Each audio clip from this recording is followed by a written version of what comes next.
her Director of Sales Development. And for today's group update for the full XDR org, we're actually going to do a little bit different here. In a minute, I'm going to pass it off to Mona, who recently came on to lead the BDR team. And she's been doing a great job, and I wanted her to share those updates with everybody here. To set the stage here for this, I'm currently at the marketing leadership offsite in Raleigh, North Carolina, where we're having good meetings here, and I'm sure Todd will speak to some of this tomorrow in the marketing update. But really excited with where we are as a sales and business development org across the globe right now.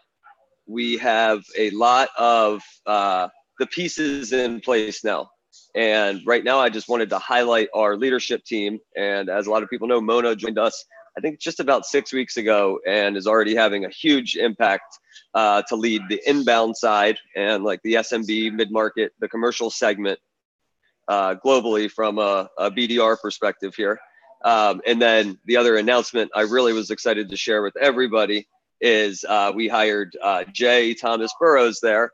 And no disrespect to the existing team, myself included, with the smaller pictures there, but wanted to highlight Mona and Jay here. So Jay came to us after a couple years in an enterprise quota carrying role with Atlassian.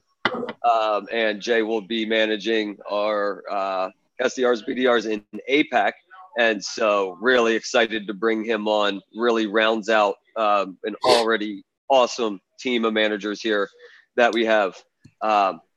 Getting back to Mona before I pass it over, I really tasked Mona with a North Star, a single mission of like no lead left behind, and that every single thing that comes inbound, that it gets executed on efficiently, quickly, and that we provide the best customer experience possible. And Mona has knocked that out of the park here, already coming out of the gates. So with that, I'm going to turn it over to Mona, and she will give a nice update on the BDR side of the house and what she's been working on there. Awesome. Can everybody hear me and see my screen?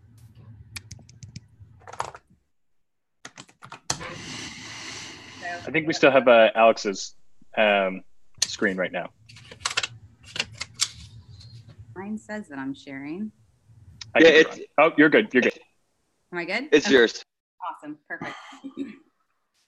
Okay. Thank you, Alex. That's definitely been our focus, is making sure that we're optimizing the way that we work so that we can tackle every lead as soon as it comes in and make sure that we're providing star quality responses to our prospects, or getting them routed to the point person who should be owning that response. So we'll talk a little bit about what we've done so far. We're not nearly complete in what we're doing. So we'll talk a little bit about our concerns and some of the asks that we have that could immediately help us, and then focus a little bit on what's coming next and where I'm going to start directing some attention, and leave room at the end for some feedback and questions. So starting off, the biggest thing that came out of my conversations with the BDRs was just in their management of all of these leads that were coming to them. And basically, the issue that they were having is they kind of had one view that had every kind of lead, whether it was engaging with us or not. It was all mixed together. It was really hard for them to know what was the highest priority and where to spend their time that day. Came in, and most of them had lead views that had 2,000 plus leads in them. And so we really spent a lot of time prioritizing how they would work and make sure that they weren't missing anything that came into those views. So what you'll see on the left is what we've added to the handbook on our priority process.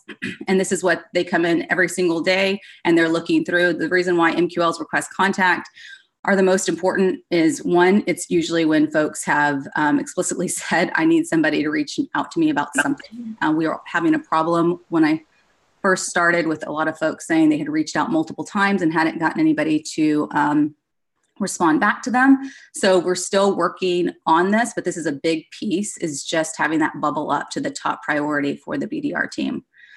And then we wanted to section out which trials were getting started. And so I'm not going to go through all of these, but we just started deciphering in each priority how we would work, how we'd easily be able to sequence them, et cetera. With regards to sequencing, we use outreach. And so what we did there was we started building sequences that would have either a high touch or a low touch.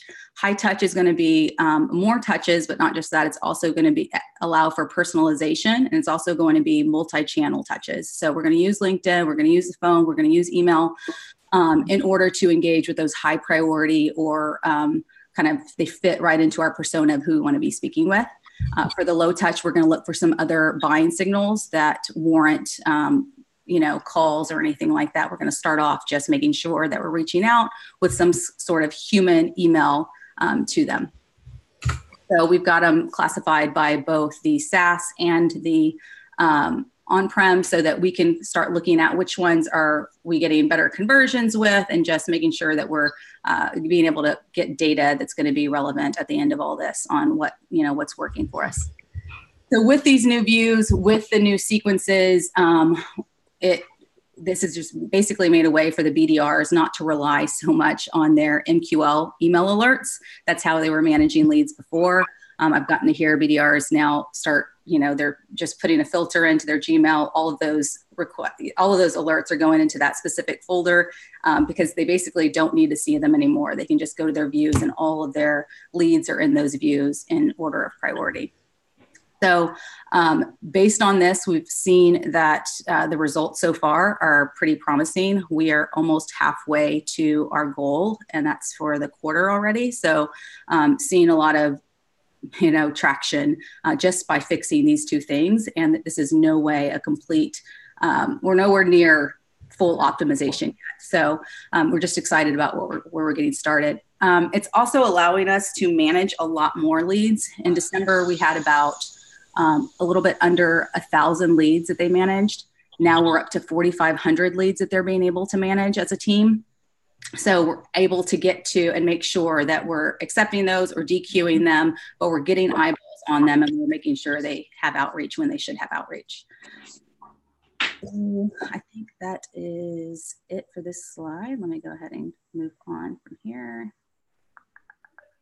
Oh, let me say one more thing. This was our highest month of SAOs as well. So we had 61. Lisa had 25, which was amazing.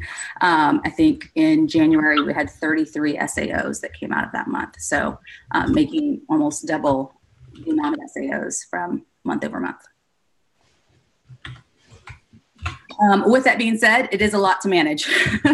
So we have a lot of leads that we're tackling. Right now, this is kind of we're gathering data to kind of understand a little bit more about what we should or shouldn't be touching. There's a quote here from Aaron Ross on predictive revenue, and he basically kind of gave 400 leads as the top of what they should be managing every month. Right now in March, we're projecting our NORAM BDRs to have about 700 per BDR for the month, which I think is manageable based on how we're going about putting them on sequences. But the EMEA team is managing about 1,700 per BDR. So there's a lot there. I definitely think that we can do some things so that we are optimizing which ones we're focused on, which ones are most likely to convert. Right now, we kind of have a low MQL threshold. And so we're putting a ton into sequences. But at some point, hopefully after we analyze some of this, we'll be able to pull out, okay, what actually should come to them versus maybe get nurtured a little bit more by marketing. You can see that we have a lot of bad data and unqualified leads, about 1,500 out of the 4,500 they worked last month fall into that category. So just being able to see if we can start diagnosing that before it gets routed to them would be really helpful. We also made a shift and we started having the SB. So now the BDRs are focused on SB leads, except for those where contact is requested. Those contact requested SB leads are going directly to the SB team, but we've picked up everything else, hoping that by managing that, the SB team can stay, just uber focused on the highest priority leads for them. So we're focused on SB now, which means that we're also getting a lot of technical questions. And sometimes those can be time consuming, just trying to get them an answer that works for them by going to the documentation, et cetera. Sometimes it's a little tricky on whether or not they should go to support. So we're starting to meet with the support team and see what we can do about all the time spent answering technical questions. But that would also help us with MQL follow-up when we're managing so much. We do still have some unrouted leads, so working with operations to figure out how we can start getting the self-admin ownership to where it's either routed or whether or so that somebody at least knows when someone's requesting contact and it just doesn't get stuck in a name where nobody knows about it. And then I'm also focused on career progression for the BDRs. Many of them have been here for a long time. They are ready to go on to the next stages in their career, which is awesome and well-deserved. And so we're making a plan for them to portion out some of their time to development. But at the same time, as those transitions happen, I also need to work on a backfill plan because I want to make sure that this side of the business doesn't lose any ground when we promote. Some immediate asks is in relationship to the duplicate issue that we have. Right now, there seems to be like no limit to how many trials someone can take out inside of in the product. But it can be really time consuming for the BDRs to have to merge all of these leads. And this happens repeatedly. And so one of the things that I need to start working with operations or I'm looking for ideas on is if we can start marking these like change a lead status to be duplicate and then at scale have marketing ops go in and go, okay, here's the duplicates for this month. And that merging happen on the back end rather than from the BDRs doing this on a one-by-one basis. Another time-consuming or it can be time-consuming because we have to look in Discover Org for it. But we have a very big lack of phone numbers. So out of the 800 MQLs this month that have come in, there's only 4 that have phone numbers. So that doesn't allow us to do, to leverage all the channels that we would like to when we're reaching out. So just considering whether or not we ask for a phone number on the phone would be huge. As far as what's next, I'm going to start working with Jay on the APAC process and just figuring out what works for us that would also work for their team in regards to inbound.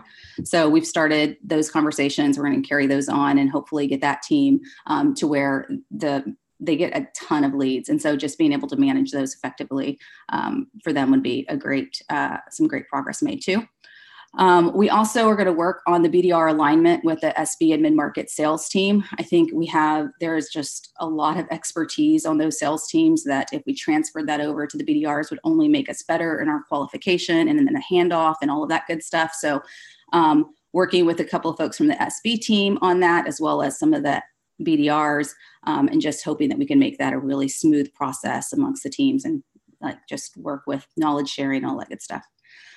Also working on making the senior BDRs point persons for specific areas. So whether that's training and onboarding, efficiency in our process, owning specific tools and being able to just be the point person on setting up a new sequence or understanding that the marketing is running with campaigns. All of this doesn't need to run through me. We have some folks that are really interested in certain areas. And so I want to give them opportunities to lead in those areas and bring back to their peers how specific things could work better or just making sure that they have the information they need to follow up on campaigns, et cetera.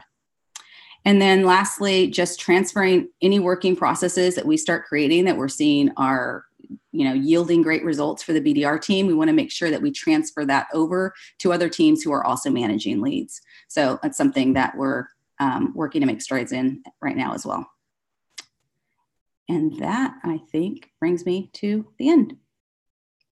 And I'm seeing a lot of the number on my chat has continued to go up. So I'm assuming that I'm not being able to get to that actually. So Ashton, my chat isn't coming up. So I can't see what anybody is writing. Most of them. Sharing or click on the 3 dots. Yeah, I clicked on the 3 dots.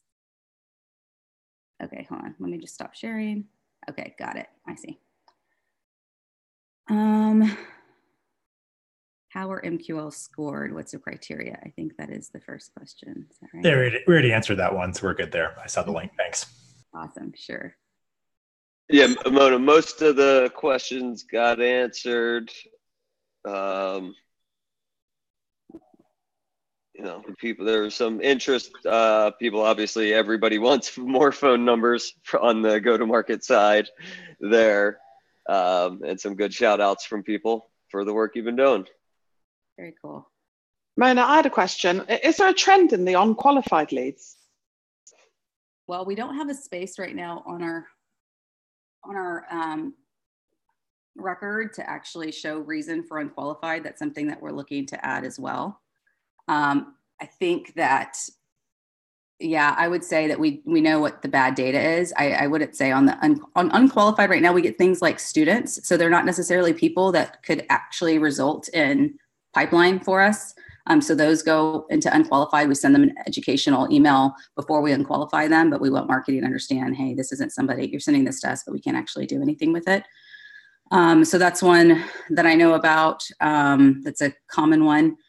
Outside of that, I would say that, yeah, it's just either wrong title, we're not getting the right person. Right now, I don't think we're unqualifying for folks that the interest comes later. We would put them into nurture. So unqualified doesn't entail people that are just a not now. Thank you.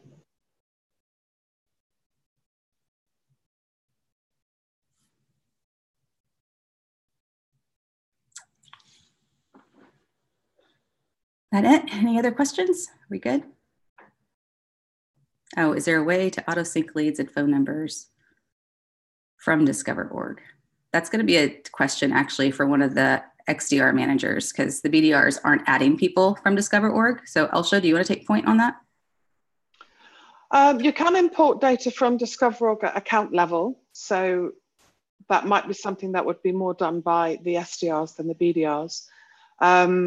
And at the moment, the BDRs don't have access to Discover.org, so that's something else that I think is going to be fixed. But yeah, we can pull it in at account level if we pull in maybe specific people from the account or you know, a whole bunch of leads from the account. But we can't auto do it; it has to be manually. Yeah, and if you do it within the Salesforce plugin and you look at your syncs where you want to large list of contacts, it won't let them repair any duplicate leads and ask if we can convert. It's not perfect. It depends on if the email that we log it through is the same. There is some form of automation there, yeah. Mike, you had really bad Wi-Fi there. You might want to type that into the chat box.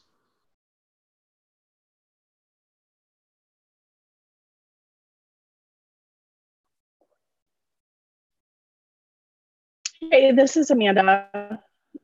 I just put that in the doc.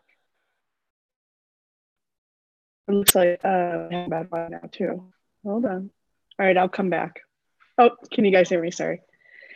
Yeah, no, I was just commenting on duplicate lead problem. I think if you work with the Salesforce team, you should be able to address it a few different ways. You can put a merge button on the list view so your folks don't have to click duplicate and have some other very few clicks. And also I would look at doing during the import of those leads, systematically merging them at the same time. Salesforce has to review, is this an existing record? If yes, just append an update to the existing record and not create a new.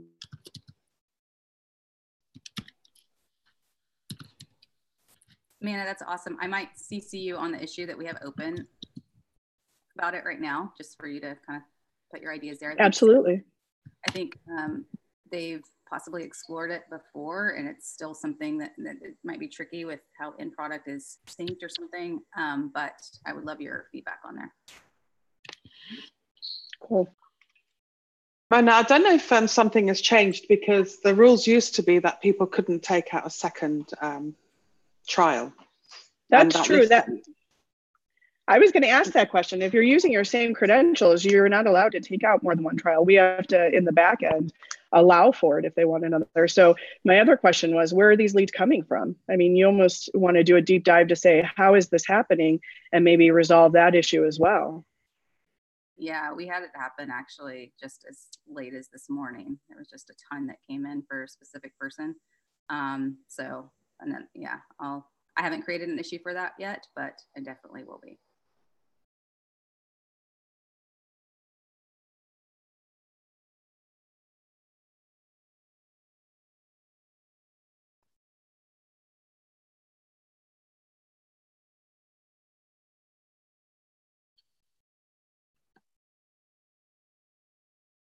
I think Lanice just added their in-product trials can take out multiple trials. So there's, there are a lot of factors at play here that create these complications. But Amanda, I love new eyes on it that are looking at it from a different angle that, and this is what one of my major shout outs to Mona here has been. We all go through processes where you join a company and things are a shock to you that things are done a certain way or, how you've done it previously. And then eventually after 90 days, 120, you start to accept things how they are. And because an integration is a certain way or whatever workarounds built. My one major piece of direction to Mona has been to delay that time as long as possible. And just completely put those blinders on. So Amanda, that's that exact type of insight that we're talking about there. Cool. I think if we don't have any more questions here. Awesome. Good work, Mona. Thanks for the questions and feedback, everybody.